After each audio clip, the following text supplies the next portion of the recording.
नमस्कार दोस्तों केंद्रीय मंत्रिपरिषद का थ्योरी हम लोग पढ़ लिए थे। कुछ टेक्निकल समस्या के कारण हम क्वेश्चन नहीं कर पाए थे, तो केंद्रीय मंत्रिपरिषद से संबंधित क्वेश्चन करेंगे। क्वेश्चन चल रहा था कि भारत का जो प्रधानमंत्री होता है वह निर्वाचित होता है या चयनित होता है। वर्ड का खेल है। निर्वाचित होता है या चयनित होता है, मनोनीत होता है या नियुक्त होता है। तो अगर इसमें देखेंगे तो इसमें ऑप्शन डी होना चाहिए, जिसका आंसर है नियुक्त होता है। अच्छा, भारत का दूसरा नेक्स्ट क्वेश्चन है, भारत का प्रधानमंत्री मुख्य है राज्य सरकार का, केंद्रीय सरकार का? तो केंद्र सरकार का मुख्य है, इसमें बहुत बड़ी बात नहीं है। भारतीय संविधान के अनुच्छेद 78 में किस चीज़ का प्रावधान है? तो इसका प्रावधान प्रधानमंत्री से संबंधित है, प्रधानमंत्री से संबंधित है। अगला क्वेश्चन, इन कथनों पर विचार करिएगा और बताइएगा कौन सा कथन इनमें से सही है। ऑप्शन है, मतलब कथन है, भारत के संविधान मंत्रियों को 4 श्रेणी, कैबिनेट मंत्री प्लस स्वतंत्र प्रभार वाले राज्य मंत्री प्लस राज्य मंत्री उप मंत्री में वर्गीकृत करता है। दूसरा, संघ सरकार में मंत्रियों की कुल संख्या प्रधानमंत्री को मिलाकर के लोकसभा की कुल संख्या से 15% से अधिक नहीं होनी चाहिए। इसमें से जो दूसरा वाला है ये तो नहीं है, संविधान में इसका नहीं उल्लेख है कि कैबिनेट मंत्री, राज्य मंत्री, उप मंत्री, इन सब चीज़ों का उल्लेख संविधान में नहीं है। भारत के संविधान के अनुच्छेद 74 के अंतर्गत राष्ट्रपति को सहायता और सलाह देने के लिए मंत्रिपरिषद का प्रावधान किया गया है। एक संवैधानिक निकाय है मंत्रिपरिषद। उल्लेखनीय है कि भारत के संविधान में मंत्रियों के वर्गीकरण का उल्लेख नहीं है। ठीक है, इतने प्रकार के मंत्री होंगे, इन सब चीज़ों का उल्लेख नहीं है। कैबिनेट का तात्पर्य क्या है? कैबिनेट का तात्पर्य है कैबिनेट स्तर के मंत्री, कैबिनेट स्तर के मंत्री। ठीक है, कैबिनेट स्तर के मंत्री। अगला है, कैबिनेट में सम्मिलित कौन कौन होते हैं? कैबिनेट में कौन कौन सम्मिलित होते हैं? तो कैबिनेट में केवल कैबिनेट मंत्री ही सम्मिलित होते हैं, ना उसमें राज्य मंत्री आते हैं, ना उसमें उप मंत्री आते हैं, उसमें केवल कैबिनेट मंत्री ही होते हैं। ठीक है, संविधान में मंत्रिमंडल शब्द एक ही बार प्रयोग हुआ है, मतलब कैबिनेट या मंत्रिमंडल। संविधान में मंत्रिमंडल शब्द केवल और केवल एक बार प्रयोग हुआ है, और वह भी संविधान अनुच्छेद 352 में। 352 के खंड 3 में किया गया है। इसके अनुसार राष्ट्रपति आपातकाल की उद्घोषणा तभी कर सकेगा जब, आपातकाल राष्ट्रपति वाला, जब संघ का मंत्रिमंडल उसे लिखित रूप से ऐसी संसूचित करे।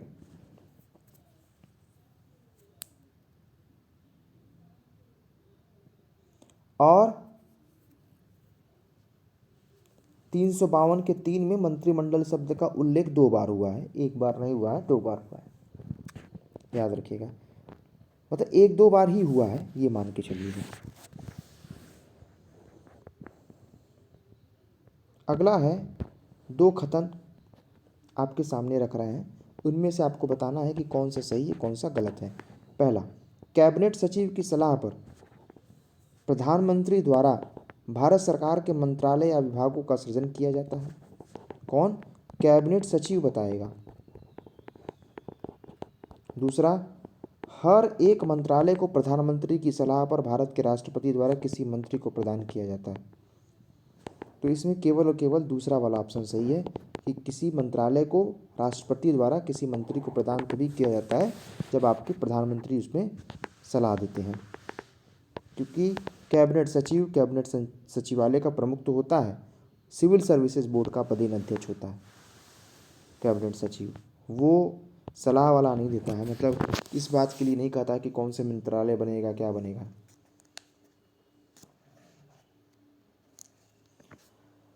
अगला, मंत्री परिषद किसके प्रति उत्तरदायी होता है? क्वेश्चन है, मंत्री परिषद किसके प्रति उत्तरदायी है? मंत्री परिषद लोकसभा के प्रति सामूहिक रूप से उत्तरदायी है। 75 के 3 में लिखा हुआ है, मंत्री परिषद लोकसभा के प्रति सामूहिक रूप से उत्तरदायी है। या आप ऐसे कह सकते हैं, संसद, बहुत नजदीक आंसर बात करें तो कह सकते हैं संसद के प्रति उत्तरदायी होगा। अगर लोकसभा है तो लोकसभा लिखिए, नहीं है तो संसद लिख सकते हैं। ठीक है।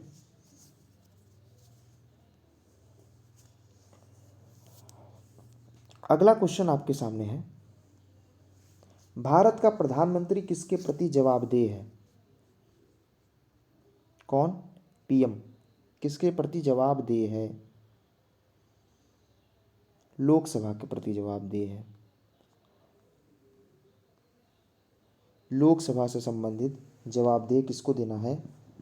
भारत के संविधान के अनुच्छेद 75 के 3 के तहत मंत्रिपरिषद सामूहिक रूप से लोकसभा के प्रति उत्तरदायी होता है। चूंकि मंत्रिपरिषद का प्रधान प्रधानमंत्री होता है, अतः प्रधानमंत्री भी लोकसभा के प्रति ही जवाबदेह है।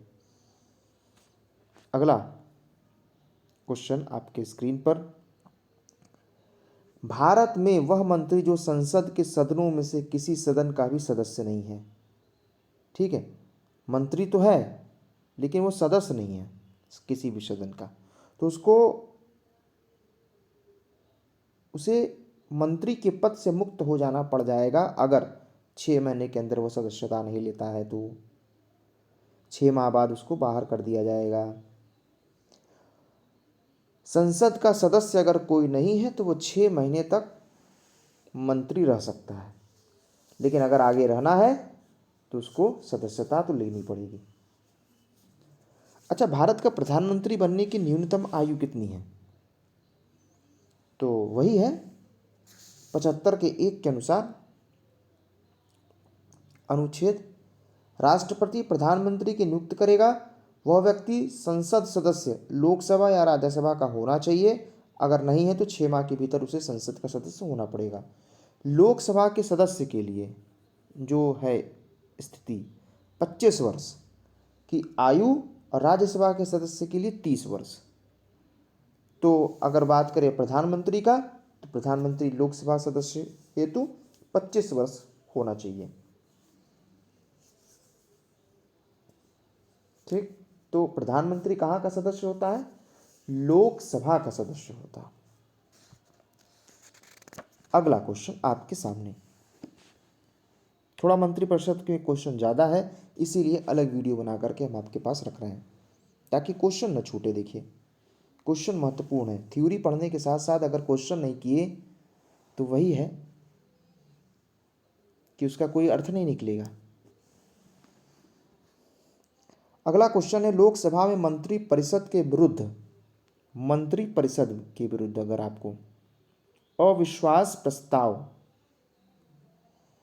लाना है तो न्यूनतम सदस्य संख्या कितनी होनी चाहिए? 50 होनी चाहिए अविश्वास प्रस्ताव के लिए। लोकसभा के सदस्यों की संख्या आपके पास 50 तो होनी ही चाहिए।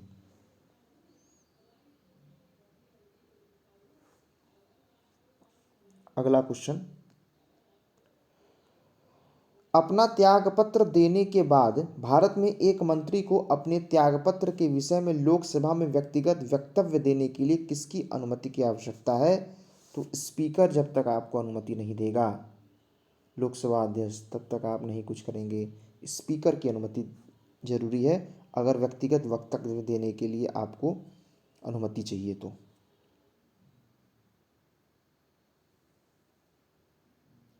अगला क्वेश्चन आपके सामने है, संघीय मंत्रिपरिषद संघीय मंत्रिपरिषद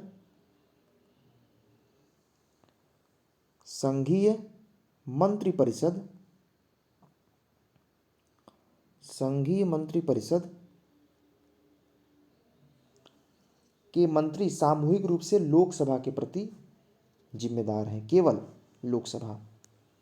75 के 2 के अनुसार संघीय मंत्रिपरिषद के मंत्री राष्ट्रपति के प्रसाद पर्यंत कार्य करते हैं, और अनुच्छेद 75 के 3 में कहा गया कि मंत्रिपरिषद सामूहिक रूप से लोकसभा के प्रति उत्तरदायी होता है। ठीक है, अगला क्वेश्चन है आपके स्क्रीन पर। भारतीय राजनीतिक व्यवस्था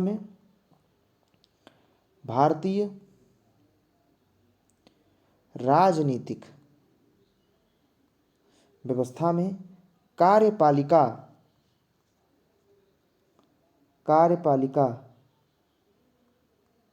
विधायिका के अधीन रहकर कार्य करता है। भारत में संसदात्मक शासन प्रणाली अपनाई गई है। भारतीय राजनीतिक व्यवस्था में कार्यपालिका जो है वह विधायिका के अधीन रह करके कार्य करता है, विधायिका के अधीन रह करके कार्य करता है, क्योंकि राजनीतिक कार्यपालिका का गठन विधायिका के सदस्यों में से होता है। कार्यपालिका मतलब मंत्रिपरिषद सामूहिक रूप से विधायिका के प्रति उत्तरदायी होता है। कार्यपालिका मतलब आप समझिए मंत्रिपरिषद, विधायिका मतलब लोकसभा। तो जो लोकसभा है विधायिका के अधीन रह करके कार्य करता है। ठीक है, विधि निर्माण करना विधायिका लोकसभा में होता है, और कार्यपालिका जो कार्य करते हैं मंत्रिपरिषद।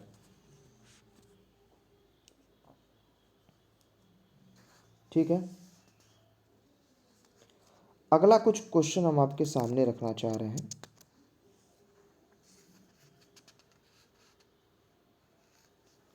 कि आपके सामने हम एक तथ्य ये प्रस्तुत करना चाह रहे हैं कि आपको बताना है, इन चारों 5 हम प्रधानमंत्रियों का नाम लिख रहे हैं, आपको बताना है कार्यकाल क्या होगा।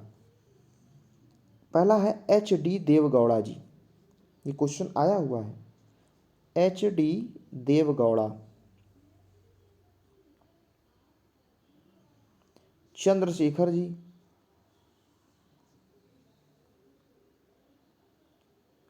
अटल बिहारी वाजपेयी जी, इंद्र कुमार गुजराल जी। अब आप बताइए देवगौड़ा जी कब रहे हैं? 1996 से लेकर के 1997।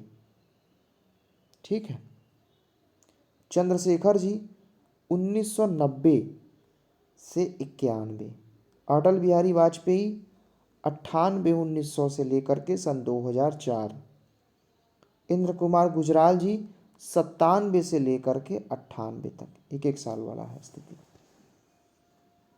अगला क्वेश्चन आपके सामने है, आप हमको बताइए कि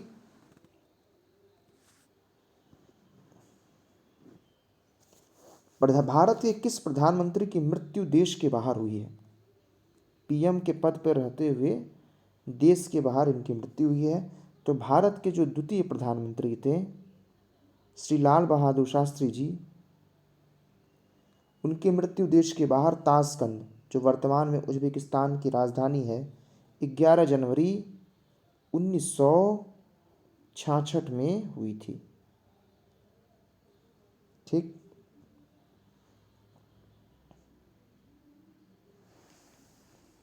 अगला, निम्न 5 आपको हम ऐसे मुख्यमंत्री का नाम बता रहे हैं जो बाद में प्रधानमंत्री बने हैं। तो आप बताइए ये पहले कहाँ के मुख्यमंत्री थे? हम 4-5 नाम बता दे रहे हैं आपको। पहला PV नरसिम्हा राव, ये अविभाजित आंध्र प्रदेश के मुख्यमंत्री पहले थे, फिर बाद में क्या बन गए? प्रधानमंत्री। मोरारजी देसाई, मोरारजी देसाई पहले कहाँ के प्रधानमंत्री थे? अरे मुख्यमंत्री, बम्बई के, फिर PM बन गए। HD देवगौड़ा, ये कर्नाटक के पहले मुख्यमंत्री थे, फिर बाद में प्रधानमंत्री बन गए। चरण सिंह चौधरी, तो चौधरी चरण सिंह उत्तर प्रदेश के पहले मुख्यमंत्री थे, बाद के पीएम बन गए। नरेंद्र मोदी जी गुजरात के मुख्यमंत्री थे, बाद में पीएम बन गए। अगला क्वेश्चन, निम्न में से कौन भारत के प्रधानमंत्री बनने से पूर्व किसी भी राज्य के मुख्यमंत्री नहीं रहे हैं? एच.डी. देवेगौड़ा, तो आपको पता है ये कर्नाटक के मुख्यमंत्री थे। पी.वी. नरसिम्हा राव, ये आंध्र प्रदेश के मुख्यमंत्री रहे हैं। मोरारजी देसाई मुंबई के रहे हैं। चंद्रशेखर जी मुख्यमंत्री नहीं रहे हैं, याद रखिएगा, ठीक है। चंद्रशेखर जी मुख्यमंत्री नहीं रहे हैं।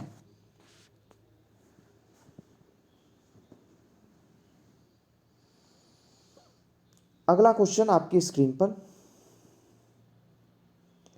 कि प्रधानमंत्री मनमोहन सिंह कहाँ से क्या थे? असम में राज्यसभा के सदस्य हैं थे ना। 2010 में MPPCS में यह क्वेश्चन पूछा गया था।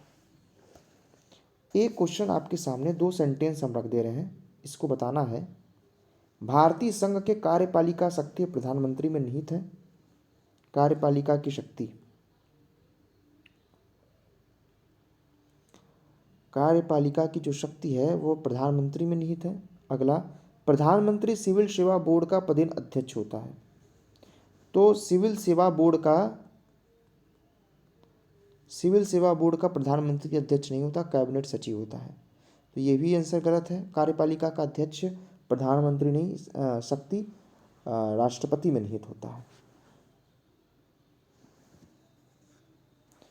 अब क्वेश्चन, उप प्रधानमंत्री पद का सृजन।